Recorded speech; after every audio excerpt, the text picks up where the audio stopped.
व्यक्ति सफलता प्राप्त करने के लिए पहले लक्ष्य साधता है, फिर योजना बनाता है, फिर मार्ग चुनता है और सदैव प्रयास करता है कि इस मार्ग में कम से कम बाधाएं, इस मार्ग में कहीं कोई चट्टान ना आ जाए, कोई गड्ढा ना आ जाए, कोई खाई ना आ जाए।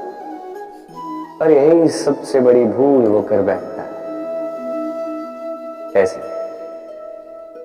सोचिए, एक सरल सपाट मार्ग आपको कहां ले जाएगा? एक सीधे सपाट स्थल।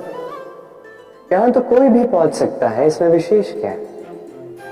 सोचिए, यदि आपके मार्ग में गड्ढे हो, खाई हो, चट्टानी हो, तो इसके परे एक शिखर भी है जो आपकी प्रतीक्षा कर रहा है। सफलता का वो शिखर जहां कोई सरलता से नहीं पहुंच पाता, जो विशेष। इसलिए अपने जीवन में जब भी समस्याएं आए उससे कतराएं नहीं, एक मुस्कुराहट के साथ उसका स्वागत करें। और सावधान रहें, यदि आपके मार्ग में समस्याएं ही ना आए तो इसके दो ही अंत हैं। या तो आपने लक्ष्य ठीक नहीं चुना है, या आपने मार्ग ठीक नहीं चुना।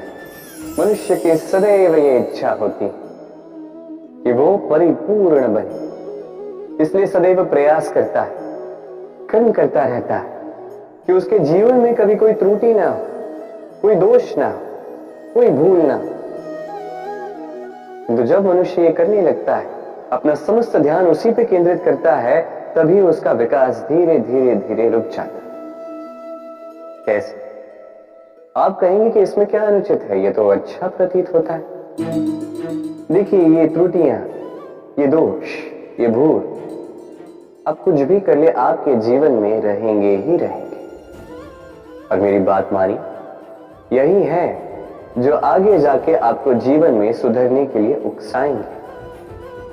एक निश्चित मापदंड लेकर आगे बढ़ना ठीक प्रतीत हो सकता है, किंतु ये केवल यंत्र को जन्म देता है, न मानवता को, न मनुष्य को।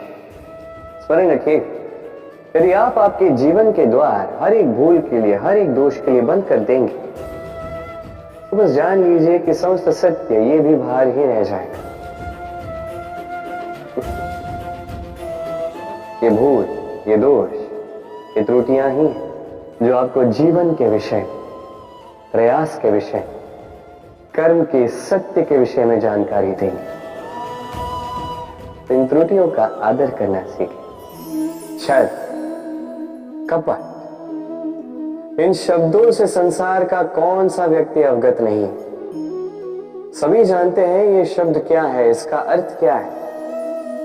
सभी जानते हैं विश्वासघात क्या है, सभी ने अनुभव किया है। किंतु क्या कभी आपने सोचा है कि ऐसा क्यों होता है? इसका कारण क्या है? इसका कारण है आशा। यदि आप गुफा में जाएंगे और आप ये आशा रखेंगे कि यहां पे अंधकार नहीं होना चाहिए, तो आप तो चोट खाएंगे ही।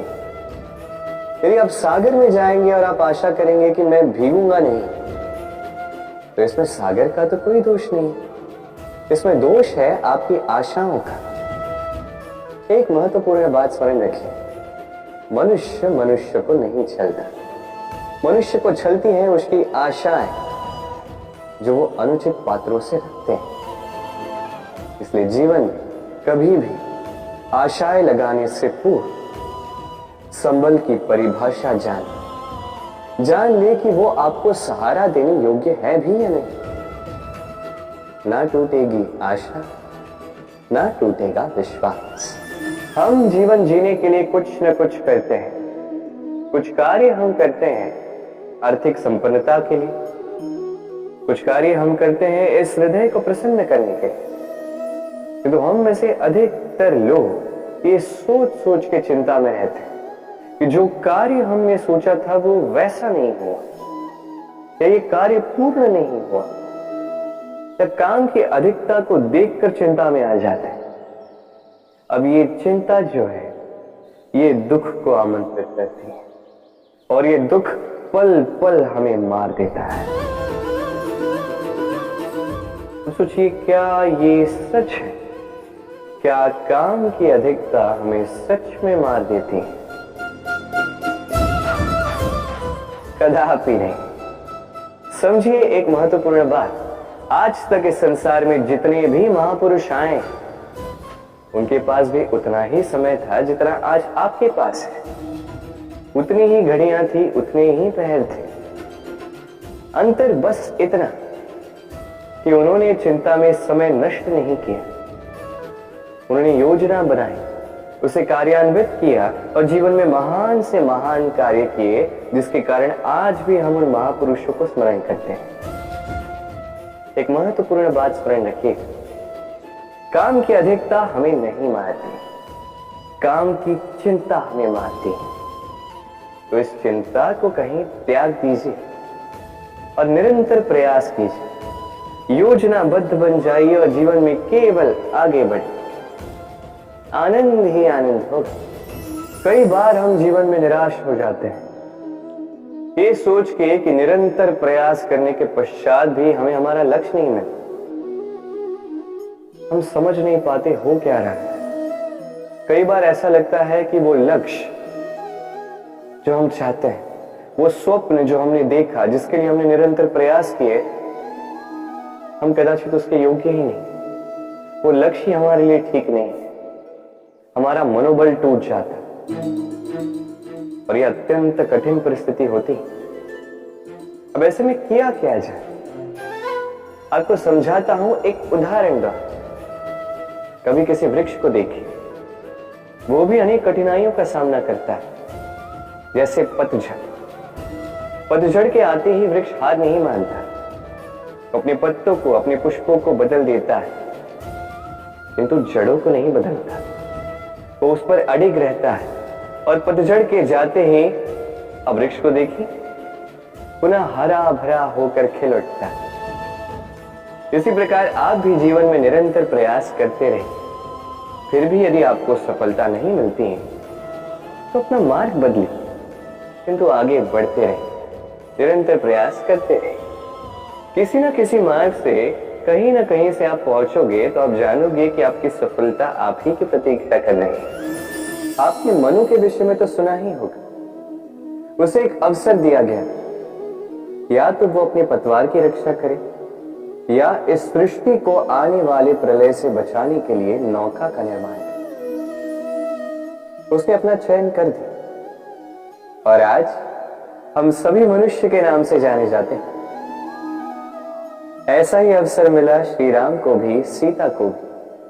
उन्होंने भावनाओं से ऊपर उठकर इस संसार के समक्ष उत्तम उदाहरण प्रस्तुत किया।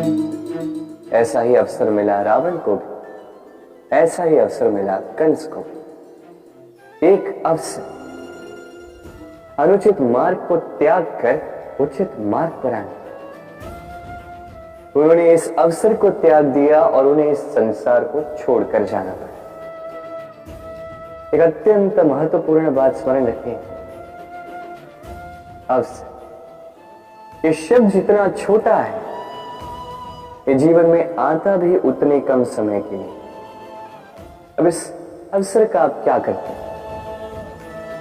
इसका लाभ उठाकर अपने नाम को प्रकाशित करते हैं, इस संसार में, इतिहास में स्वयं को अमर करते हैं, या असफलता का उदाहरण बनते हैं? निर्णय आपका। स्वप्न, स्वप्न ये शब्द हमारे जीवन में कितना महत्वपूर्ण है। कुछ स्वप्न ऐसे होते हैं जो हम रात्रि की मीठी निद्रा में देखते हैं, तो कुछ स्वप्न हम खुली आंखों से देखते हैं। कुछ स्वप्न हमें मीठी नींद देते हैं तो कुछ हमें सोने ही नहीं देते। अब खुली आंखों से देखे जाने वाली ये स्वप्न छोटे हो सकते हैं या बड़े, किंतु इससे जुड़ी होती है सफलता। अब आपको एक बात समझाता हूं, ये है आपके स्वप्न, ये है सफलता। अब इनके मध्य की कड़ी है कठिनाई। तो जितने बड़े स्वप्न होंगे उतनी बड़ी कठिनाई, जितनी बड़ी कठिनाइयां उतनी ही बड़ी सफलता। स्मरण रखिए, सबसे ऊंची उड़ान भरने के लिए बाज को मेघों से ऊपर उठकर उड़ना पड़ता है। तो इन कठिनाइयों से दूर मत भागिए, अवश्य ये वही कठिनाइयां हैं जिनसे संसार दूर भागता है। ये वही कठिनाइयां हैं जो हमारे जीवन में ना आए इसलिए लोग प्रार्थना करते हैं, किंतु ये वही कठिनाइयां हैं जिसका सामना करके आपको वह सफलता प्राप्त होगी, आपको आपका लक्ष्य प्राप्त होगा। प्रसन्नता, ये प्रसन्नता कोई ऐसा भाव नहीं है जो सृष्टि में पहले से निर्मित है। प्रसन्नता एक ऐसा भाव है जो आपको आपके कर्मों से अर्जित करना पड़ता है, और जितना दूसरों को दोगे उतना ही ये अंकुरित होगा। अर्थात जितनी प्रसन्नता दूसरों को दी जाएगी उतनी ही प्रसन्नता स्वयं चलकर आपके पास आए। अब आप कहोगे ये तो अत्यंत कठिन कार्य है, ये कैसे संभव है? सबको प्रसन्न रख पाना तो स्वयं महादेव के वश में नहीं, हम तो साधारण से मनुष्य, ये कैसे हो पाएगा? चलो आपकी ये बात मैं मान लेता, सबको प्रसन्न रख पाना संभव नहीं, ये 100% उचित कथन है, किंतु हम प्रयास तो कर सकते हैं कि प्रसन्नता ना से हम किसी को दुख ना पहुंचाएं। ये तो हम कर सकते हैं। जितना ये दुख कटेगा उतना ही सुख बढ़ेगा, और जितना ये सुख बढ़ेगा उतनी ही आएगी ये प्रसन्नता। तो आइए और इसी प्रसन्नता के साथ कहिए राधे राधे।